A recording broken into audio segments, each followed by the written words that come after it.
This is Attorney General Sean Reyes coming to you from the great state of Utah, here in the Capitol, and I've got a really pressing issue that I need to talk to you about. I'm ashamed of the fact that the vast majority of the demand for child sex trafficking comes from Americans, that comes from our countrymen, and we have to be a voice to stand up and say something about it.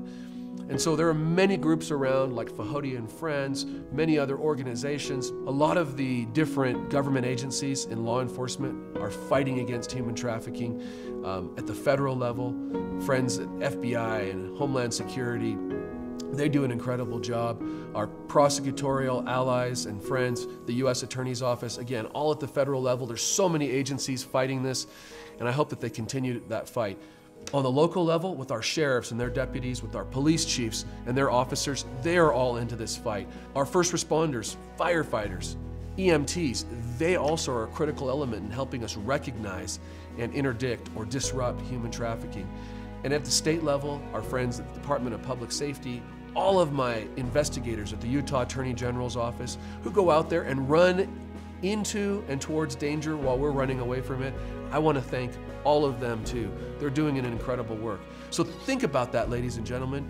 You're not alone in this fight. You are joining a vast army that's getting bigger and bigger every day. And we have businesses that are coming in, terrific sponsors. They come in and not only donate funds, but they help invigorate all of their employees, all of their distributors, all of their people and their organization to join the fight. So again, we're not alone.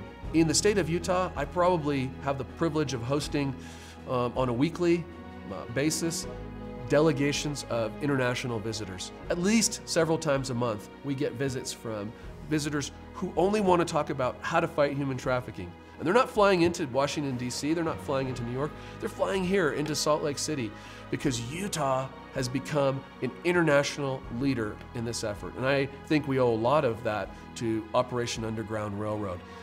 Ladies and gentlemen, this is where the fight is happening and you can make a difference. Please come to the Abolitionist, come to the website and see how else you might be able to contribute.